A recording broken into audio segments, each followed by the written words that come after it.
తెలియజేస్తూ వారు స్పందించాలని కోరుతాం. ఈరోజు భారత రాష్ట్ర సమితి అధ్యక్షులైనటువంటి కేసీఆర్ గారి ఆధ్వర్యంలో వారి యొక్క ఆలోచన సూచన మేరకు ఇలా బీఆర్ఎస్ పార్టీ కార్యనిర్వాహక అధ్యక్షులు మిత్రులు కేటీఆర్ గారు ఏదైతుందో జిల్లా చెందినటువంటి అంటే ఉమ్మడి కరీంనగర్ జిల్లా చెందినటువంటి అందరూ కూడా నాకు పూర్వ సహచరులే, అందరితో కలిసి పనిచేసినటువంటి అనుభవం నాకుంది. అందరితో పర్సనల్ రిలేషన్ కూడా నాకుంది. అందరితో ఇక్కడి మారిన పరిస్థితులకు అనుగుణంగా బీఆర్ఎస్ లో కలిసి పనిచేస్తే రాష్ట్ర భవిష్యత్తు కొరకు ఇలా ప్రధానంగా ఏదైతే వివరం కాన్స్టిట్యూషన్ ఏదైతుందో రాష్ట్ర భవిష్యత్తు అనేది ప్రధానం. రాష్ట్ర భవిష్యత్తు కొరకు ఏదైతుందో మనం పాటుపడుతున్నటువంటి అవకాశం మరి వారు నాకు కల్పించడానికి ముందుకు వచ్చినందుకు నేను వారికి హృదయపూర్వకంగా ధన్యవాదాలు చెప్తాను. చెప్పండి, నేను వాస్తవంగా ఏదైతుందో 25th of March నేను కాంగ్రెస్ పార్టీ నుండి రాజీనామా చేయాలని చెప్పని నిర్ణయం తీసుకున్న నాడు కొత్త భావోద్వేగానికి గురి కావడం జరిగింది. 4 దశాబ్దాల అనుబంధం కలిగినటువంటి ఒక రాజకీయ పార్టీ నుండి మరి బంధం తెచ్చుకున్నటువంటి ఒక పరిస్థితి ఎదురు కావటం కొంత నాకు ఆనాడు really I felt that day was very unfortunate. కానీ ఇవాళ ఒక విధంగా ఏమనిపిస్తుంది, కాంగ్రెస్ పార్టీతో అనుబంధం తెచ్చుకున్నా కానీ ఇలా భారతీయ రాష్ట్ర సమితి లాంటి తెలంగాణ రాష్ట్ర ఏర్పాటు సాధన కొరకు ఉద్యమించినటువంటి ఒక నాయకుడు కేసీఆర్ గారి యొక్క నాయకత్వంలో పనిచేసేటువంటి అవకాశం నాకు లభిస్తున్నందుకు real I am feelings today is the most happiest day in my life. జీవితం అనేది ఎటు దారి తీసి ఏం చేయమని ఎవరు కూడా ఊహించమని చెప్పండి. ఉమ్మడి కరీంనగర్ జిల్లానే కాదు తెలంగాణ రాష్ట్రం యావత్తులో కూడా జీవన్ రెడ్డి లాంటి ఒక నాయకుడు కాంగ్రెస్ పార్టీ నుండి దూరం అవుతారని చెప్పి ఎవరు కూడా ఊహించలేదు చెప్పండి. దాని కారణాలు కూడా మీరు ఊహించి ఉంటారని చెప్పండి. గత 20 మాసాలకి నేను ఏదైతే అంటే ఎదుర్కొంటున్నటువంటి ఒక మానసిక క్షోభ రాజకీయ పరిస్థితులు అన్ని కూడా తట్టుకొని నిలబడ్డని చెప్పండి. అయినప్పటికీ కూడా ఏదైతున్నదో ఇవాళ నేను తట్టుకొని నిలబడ్డా, కానీ రాష్ట్ర భవిష్యత్తు కూడా ప్రధానం చెప్పంటుంది. వీళ్ళ ఆనాడు ఏదైతే 2023 సాధారణ శాసనసభ ఎన్నికల్లో ఒక్కరికి ఏముంటుందంటే ఇంకా మెరుగైన పాలన కావాలి, ఇంకా మాకేదో భవిష్యత్తు కావాలనుకుంటాం. ఆనాడు ఏదైతే 10 సంవత్సరాల కేసీఆర్ పాలనలో తెలంగాణ సమాజానికి కల్పించినటువంటి యొక్క పరిష్కారాలు ఏదైతుందో అభివృద్ధి ఉందో ఇంకా మెరుగైన పాలన కావాలని చెప్పిన కాంగ్రెస్ పార్టీ మరి మీరు పేర్కొనడం జరిగిందో దాన్ని ప్రజలు ఆకర్షితులైంది. కాంగ్రెస్ పార్టీకి అవకాశం కల్పించింది. కానీ రియల్లీ ఏదైతుందో నా అనుభవం చెప్పంటుంది. I have seen NT Rama Rao గారి ప్రభుత్వం చూసా, నేను తదుపరి చెన్నారెడ్డి గారి ప్రభుత్వం చూసా, విజయభాస్కర్ గారి ప్రభుత్వం చూసా, రాజశేఖర్ గారి ప్రభుత్వం చూసా, చంద్రబాబు నాయుడు గారి ప్రభుత్వం చూసా, కేసీఆర్ గారి ప్రభుత్వం చూసా. నేను కానీ ఈ 2 సంవత్సరాల కాలంలోనే ఇవాళ అంటే 10 సంవత్సరాల్లో సాధించినటువంటి అభివృద్ధి సంక్షేమ ఫలాలు తిరోగమన దిశగా చెప్పండి. కేసీఆర్ గారు ఏ ఉద్యమ నేతగా తెలంగాణ రాష్ట్రాన్ని సాధించడానికి వారు ఉద్యమించిండ్రో వారి సాధారణంగా తెలంగాణ రాష్ట్ర భవిష్యత్తు నిర్మాణానికి 10 సంవత్సరాలు కృషి చేస్తే అది 2 సంవత్సరాల్లో తిరోగమన చర్యగా వీళ్ళ ప్రజలు ఏదైతుందో అంటే నేను ప్రాక్టికల్ చెప్తున్నాను. ఇవాళ నేను మీరేదో వచ్చిందో అని చెప్పని బీఆర్ఎస్ లో జాయిన్ కావాలని చెప్పి ఇక్కడ నిర్ణయం ప్రకటించడం కాదు చెప్పంటున్నాను. నేను ఆనాడే నిర్ణయం తీసుకోవాలని చెప్పని నేను కొంతమంది నాకు గుర్తు పెట్టి అయినా నేను I want to study the mind of the people. ప్రజాభిప్రాయం ప్రజలు ఏ విధంగా స్పందన ఉందో గమనిస్తామని చెప్పండి. మా మిత్రులు సహచరులు శివప్లాసులు యొక్క అభిప్రాయాలు కూడా సేకరించామని చెప్పని ఈ 2 వారాన్ని ఓపిక పెట్టని చెప్పండి.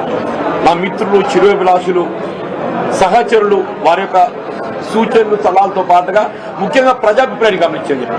నేను ఈ మధ్య ఒక 4-5 days బ్యాక్ ఇట్లా ఒక ప్రెస్ కాన్ఫరెన్స్ పెట్టింది. మా ప్రెస్ మిత్రులు కూడా ఇంకా మీరు ఎందుకు ఓపిక పడుతుంది సార్, ఏదో నిర్ణయం ప్రకటిస్తే అయిపోతాయి కదా, ఎందుకు మీరు అనుకున్నట్టు ప్రకటించి ముందు పోతే అయిపోతాయి అని చెప్పని మా పాత్రికేయ సోదరులు కూడా ఏది ఇస్తుందో దే టు హ్యావ్ సజెస్టెడ్ అంటే ఇవాళ ఏది ఇంకా మీరు రీచ్ అవ్వాల్సిన అవసరం లేదు, you can go further, you can go head అనే ఒక భావ సూచనలు మా పాత్రికేయ సోదరులు కూడా పొందడం జరిగిందని చెప్పాలి. ఇవాళ ఏది ఇస్తుందో కేసీఆర్ గారి యొక్క నాయకత్వంలో పనిచేసే ఒక అవకాశం మీరు అన్నట్టు 2014లో నాకు వచ్చింది. అయినా కానీ ఇది పొలిటికల్ కమిట్మెంట్ తోని నేను కాంగ్రెస్ లో కొనసాగింది. బట్ ఇవాళ పరిస్థితుల్లో ఏదైతుందో నేను వ్యక్తిగతంగా కాంగ్రెస్ లో ఎదుర్కొంటున్నటువంటి ఒక మానసిక శోభ మానసిక ఇబ్బందులకు తోడు ఏదైతుందో నాకు రాష్ట్ర హితం ప్రధానంగా కనబడుతుందని చెప్పి ఎవరికైనా ప్రజా జీవితం అనేది రాష్ట్ర హితం అని చెప్పండి. ఆ రాష్ట్ర హితము ముఖ్యంగా రైతాంగం, రైతు కూలీలు, నిరుపేద వర్గాలు, దళితులు, బలహీన వర్గాలు, ఆడబిడ్డలని చెప్పంటూ నేను విద్యార్థి లోకం అని చెప్పండి నినాగమం ఏదైతుందో కోర్టు వీళ్ళ ఫీజు రియంబర్స్మెంట్ ఏదైతుందో రాష్ట్రంలో చెల్లింపు చేయలేకపోతుంది కాబట్టి మీరు తల్లిదండ్రుల దగ్గర ఫీజు వసూలు చేసుకోవచ్చని చెప్పాను. ఎంతకన్నా మోస్ట్ అన్ఫార్చునేట్ థింగ్ ఏముందని చెప్పంటారు. ప్రభుత్వం యొక్క వైఫల్యానికి ఇంతకన్నా పెద్ద నిదర్శనం ఏముంటుందని చెప్పంటున్నాను. విద్యార్థులంటే రాష్ట్ర భవిష్యత్తు, దేశ భవిష్యత్తు అని చెప్పంటారు. అటువంటి విద్యార్థి లోకానికి ఏది ఇస్తుందో ఇవాళ మనము భవిష్యత్తు చూపెట్టలేకపోతున్నాం అని చెప్పంటే పాలన అనేది ఏ విధంగా కొనసాగుతున్నాం దీన్ని బట్టి ఊహించవచ్చు అని చెప్పంటారు.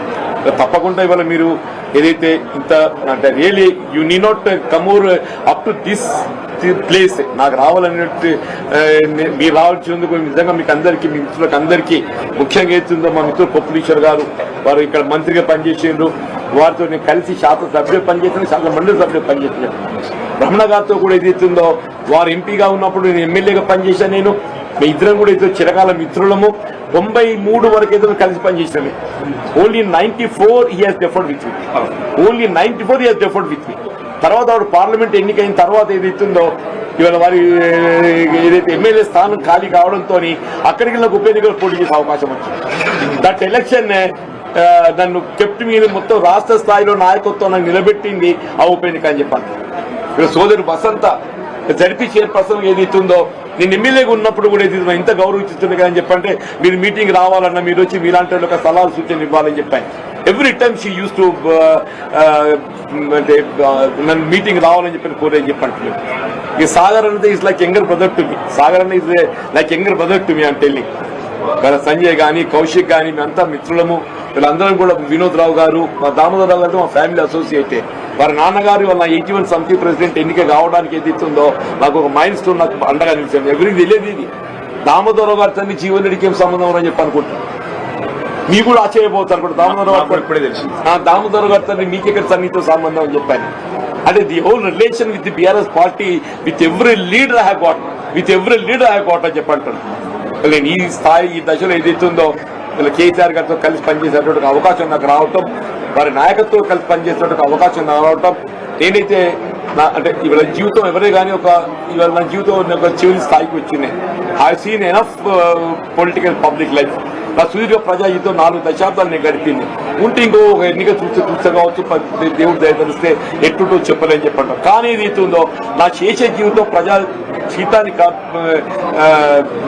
పాటుపడటానికి కొరకు ఏది ఇస్తుందో కేసీఆర్ గారి నాయకత్వంలో పనిచేయడానికి మీరు నాకు అవకాశం కల్పిస్తున్నందుకు, వారి సూచన కనుక మీరు ముందుకు వచ్చినందుకు మీకు హృదయపూర్వక ధన్యవాదాలు చెప్తున్నా.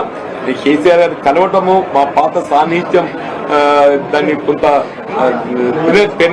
పెన్ ఎదురుంటుంది కదా నెమరు వేసుకోవడానికి కొరకు అని చెప్పంటారు. మా పాత సాన్నిహిత్యం మాత్రం నెమరు వేసుకోవడానికి కొరకు వారిని కలవాలని కోరుతున్నా. అంతే తప్ప ఏదైతే పార్టీలో చేరడం అనేది నేను ఆల్రెడీ ఎక్స్ప్రెస్డ్ పార్టీలో బీఆర్ఎస్ చేరుతున్నా అని చెప్పని నేను ఆల్రెడీ ఎక్స్ప్రెస్ అయ్యాను.